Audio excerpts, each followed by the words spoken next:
Hello, Dawn Moore at Allegiance Title Company. I want to use today's video to talk about issues with special provisions under the contract. I know that you are well aware that TREC and TAR strongly oppose the insertion of special provisions under a contract by a licensee when they impose additional legal obligations on the parties. They say that that is the practice of law without a license, and I would agree. But on a more practical side, I know that sometimes it cannot be avoided. So, from a practical standpoint, let me talk to you about the issues I see with special provisions. I see many special provisions come across my desk that either contain no consequences for failure to perform or unintended consequences for failure to perform. And let me give you an example. A special provision that we have all seen in the contract in the past says something to the effect, this contract is contingent on the property appraising for the sales price. Or what? Does that mean that the contract terminates automatically? If it terminates automatically, it terminates for the seller as well as the buyer. Was that intended? If it was to be a buyer's contingency, then when does the buyer have to give notice to the seller that he terminates it?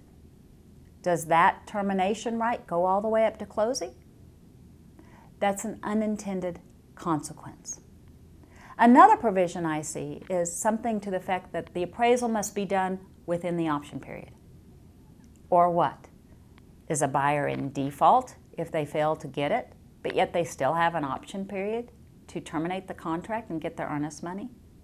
That is vague or confusing in the most. Some will say appraisal must be done within 14 days. Or what? Is the buyer in default and does the contract terminate? Was the intent of the seller to get the appraisal issue out of the way before closing? Does the lender still have the right to do an appraisal for property approval? The property approval under paragraph 4A1 simply includes appraisal as part of the property approval. It says if the property is not approved by the lender on or before closing, buyer may terminate the contract. So what if the lender says, I don't approve the property, and it's related to the appraisal? Does the fact that the buyer didn't get the appraisal within 14 days have any effect? I don't know. The consequences are not clear. So the problem I see with special provisions is either they contain no consequences or they contain unintended consequences. But another issue I see with special provisions are when I see the same special provision in different contracts with different parties.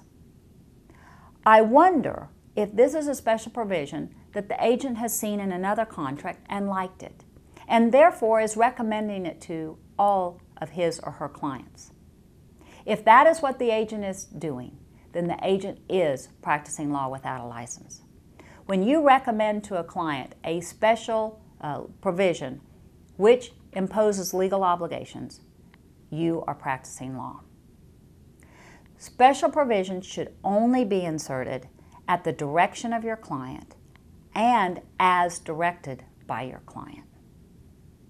All right, I hope this helps you as you go forward this spring writing contracts so that you know when you can and when you should not add special provisions, and then think about what are the consequences if the party fails to perform. Make sure your contracts are clear and concise and meet the intent of your parties. Thank you for the support you give Allegiance Title. I look forward to seeing you in one of our offices soon. Thank you.